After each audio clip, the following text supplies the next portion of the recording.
Great. I'm back. So I told you I was gonna bring you post fight review for this weekend's cards. I decided to not do that because there was two cards. There was a Friday card, the Times Square card that featured Ryan Garcia against Rolly Romero. That was the main event, and then obviously Canelo Alvarez fought yesterday against William Skull. But I'm not going to necessarily grade the fights per se or tell you my post-fight thoughts. I'm actually going to do something a little different. I'm going to grade the fighters.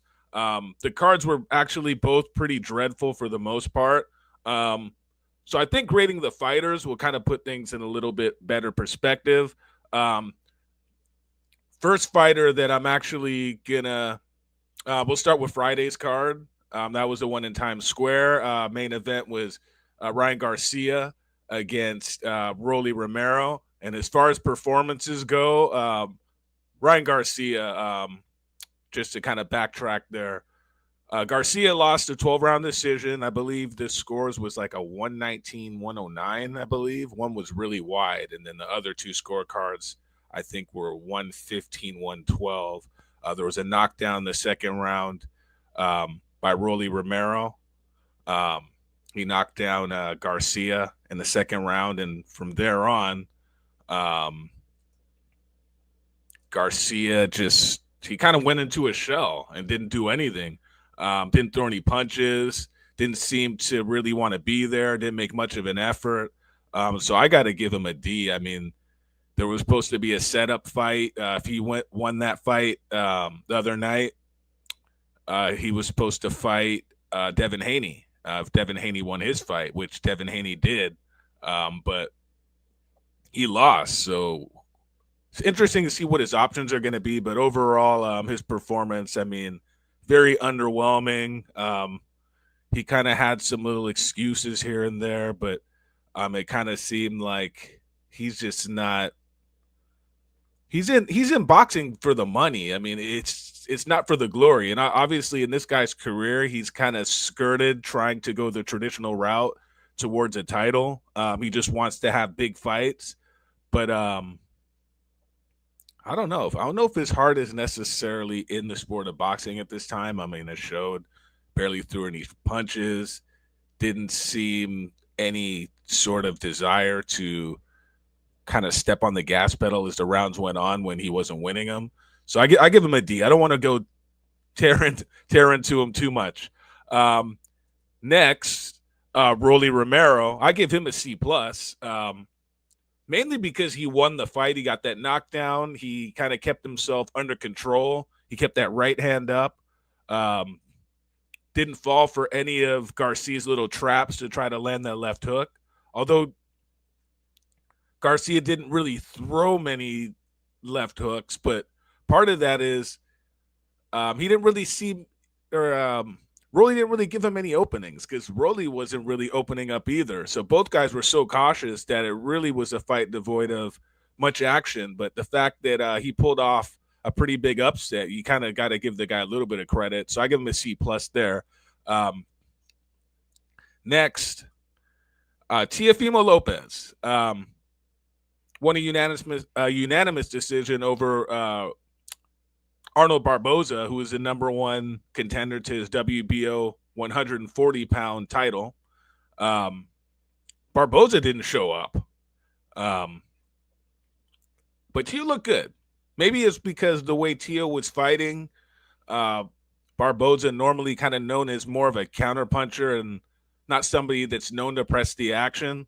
Teo kind of forced him to kind of come forward. And then also Teo kind of controlled him with the jab and then was very elusive, difficult to hit.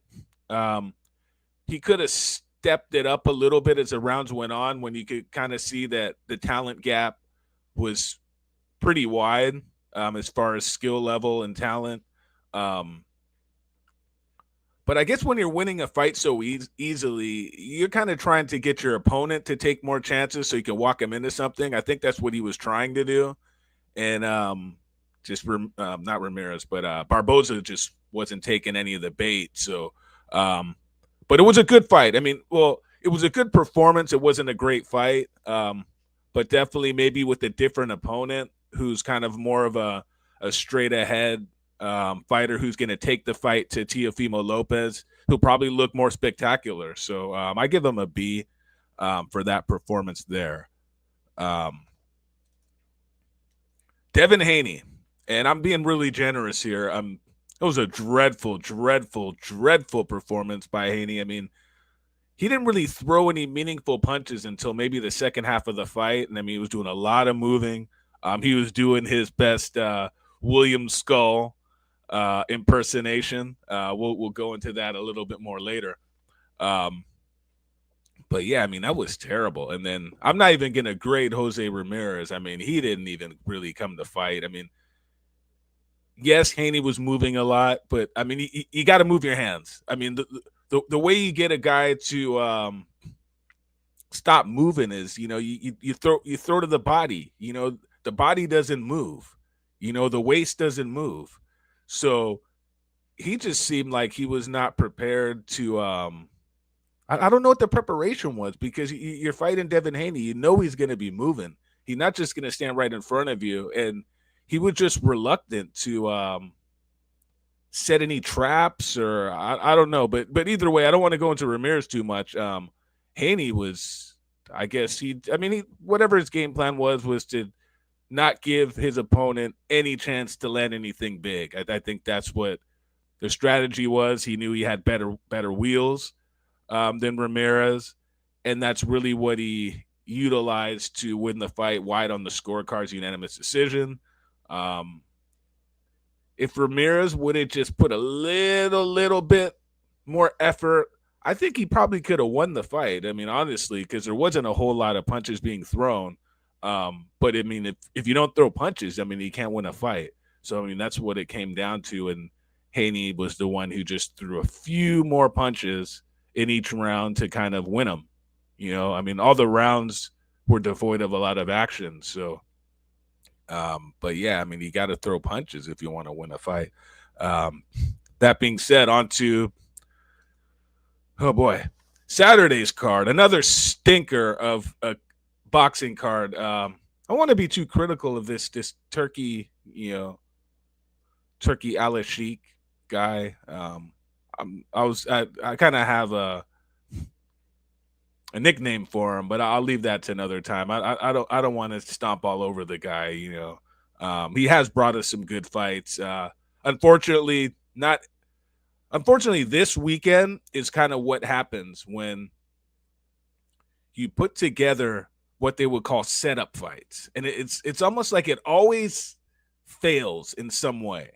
So Friday's card, the plan was for Garcia and Haney to fight in, I believe, October or sometime in the fall. And these fights, they had to win these fights in order for them to kind of a build-up for a future fight. But it always seems to backfire. And the reason why I'm saying that is all it takes is for one guy to either lose, or if he has a bad performance, and it just kind of removes some of the luster of the potential fight. And a lot of times that has to do with the choice of opponents. And the reason why I'm bringing that up here is because Canelo Alvarez, okay, he was fighting William Skull for the undisputed 168-pound championship. He was the undisputed champion. They stripped him of the title. And then William Skull fought, I think, Eric Bazinian for the vacant belt. Skull won a close, somewhat controversial decision. Not my assessment, but what I've heard. I'd never seen the guy fight until yesterday, to be honest with you. And but from a style standpoint, I mean, he was just dreadful. I mean, but at the same time, how the guy fights. I mean, it's not going to be an exciting fight with him. So I don't understand the whole point of him being undisputed or what the significance is there. I don't think the fans really care. I mean, if you're the undisputed champion and then they take the belt away from you. I mean, really, you're still the linear champion. Do you need to go fight this fighter that nobody's asking for you to fight? So I didn't really see the point of that fight, other than if you're Canelo, you're like, well, if you're going to give me 80, 90 million bucks to fight a guy that I know I'm going to beat and I'm not going to really take any damage, then so be it. But I don't understand why Turkey Al-Sheikh or whoever these financiers who are financing this 4-fight deal, I guess Riyadh season, why they would think that this is good entertainment. I mean, this is just it's like flushing your money down the toilet. I mean, it was a terrible fight. It didn't actually help the potential Terrence Crawford Canelo fight that's going to be in September, because Canelo just looks so bad. I gave him a C. I could have given him a lower grade, but just because his opponent was such a stinker, I didn't really want to put all the blame on Canelo. I think he pressed the action a little bit, and I think he got frustrated, and he's like, this guy doesn't want to fight. I'm not going to really, I don't know, be honest with you, he just looked old. I mean, he just looked past his prime. He didn't look that good. He didn't seem that interested in the fight at all. And who suffered there? The fans. It was terrible. William Skull, I gave him a C, and part of the reason why I didn't give him a lower grade is because that's just how he fights, from my understanding. So to ask somebody to do something different, and they have one style that's been successful for their whole career, I mean, that's just what you expect. But as far as should this guy be in a main event on a pay-per-view card, no way. I mean, he is a terrible fighter to watch. Yes, what he does is somewhat effective, but he's just not somebody that's ever going to be a star in the sport of boxing. I mean, not with that style. I mean, that was just, it was terrible. I mean, I don't know. So basically, to kind of go back, so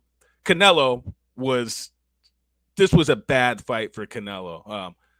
This made Canelo, how would you say it? The whole Crawford-Canelo fight looks like more of a 50-50 fight after seeing that, because Skull was moving around the whole time, didn't want to engage, and Canelo couldn't cut him off. I mean, didn't really seem that interested in making the extra effort. Either he wasn't interested in making the extra effort, or he just didn't have the conditioning. He seemed like he's lost a step. If he fights that way against Crawford, I mean, Crawford is going to beat him, but maybe he'll be more motivated. I mean, maybe it's hard to get motivated for a guy that really has you're not going to get any credit if you beat him unless you knock him out. And I think in his mind, it was like, okay, I got to fight this guy to get this belt so I can go into the fight with Crawford as an undisputed champion. And that was their thought process. But I think that thought process, I don't think it was a good thought process. I don't think anybody cares. I think people want to see the Crawford Canelo fight. I think if neither guy had a belt, I think it wouldn't even matter, to be honest with you. It's a fight between the fighter makes the belt. The belt doesn't make the fighter. And I'm trying to remember who I heard quoted that. I think James Toney said that, but I'm sure that's not a term that he coined himself. But yeah, the fighter makes the belt. The belt doesn't make the fighter. So yeah, I just didn't see the point of this whole event. For one, it was also in Saudi Arabia, so it's Cinco de Mayo weekend. Canelo is a Mexican superstar, but he's fighting in Saudi Arabia on a Mexican American holiday, or not holiday, but it's a fight weekend essentially. And then the Ryan Garcia and Rolly Romero fight was in Times Square. A Mexican American from Southern California and Rolly Romero, a I guess a Cuban from a fighter of Cuban descent who is born in North Las Vegas. Actually, where I currently live is North Las Vegas, Nevada, and they fought in New York. So some of the stuff they're doing, I mean, it's mind-boggling to me. I don't know if these people really understand the American market or the American fan, but it's like just throwing something on the wall and just hoping that it sticks. But I just don't know what they're doing. I mean, yes, I mean, if you got a lot of money, you can spend the money, but it doesn't necessarily equate to quality. Quantity does not always equate to quality. Um, and I think that's kind of what they're doing. They're just seem all over the place. They're trying to break the mold, but they don't know the mold. They don't understand. I don't think they really understand the business. Um, Last week's card was a really good card with Chris Eubank and Connor Ben, but that was more something that had been brewing, a rivalry. So that was a different situation, almost something that it wasn't anything that the Saudis did or anything like that. I mean, that was just a natural progression to a fight that had kind of a family history behind it, and the fight delivered.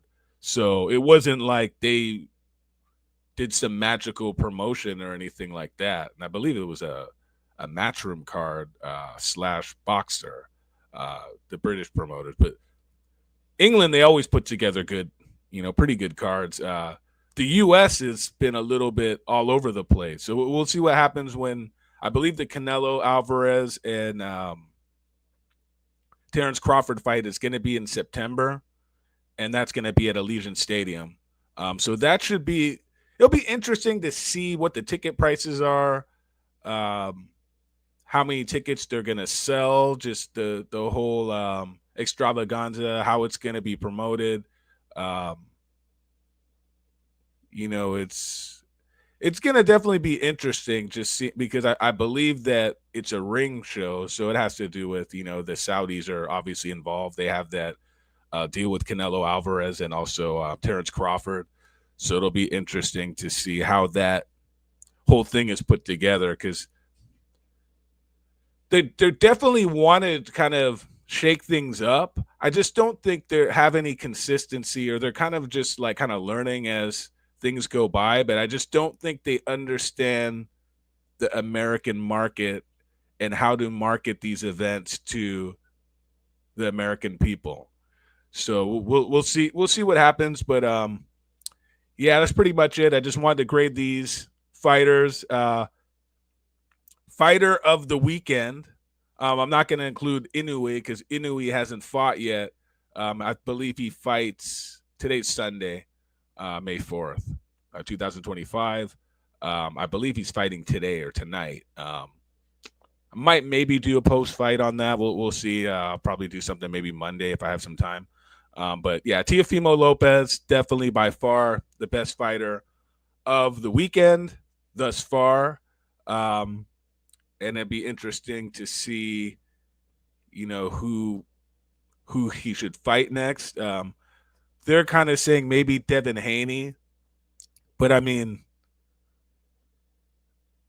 that, I don't know. At least Teofimo comes to fight, and if Haney starts running, I don't know what that fight would look like. More than likely, it's going to be a stinker. But you never know. Maybe you could put Teofimo in there with. I don't know. I mean, honestly, his options are somewhat limited right now, just because these other guys on the card were potential opponents, and they just look so terrible that I mean, does anybody want to see Teofimo against Ryan Garcia? I mean, I don't know. Against Raleigh Romero, that might be actually a decent fight. That's something to kind of look at. Romero can't make 140. I'm pretty sure he just won a belt at 147. So maybe Teofimo could move up in weight and fight Raleigh Romero for that 147-pound title. And Garcia could fight the rematch against Haney as a co-main thing.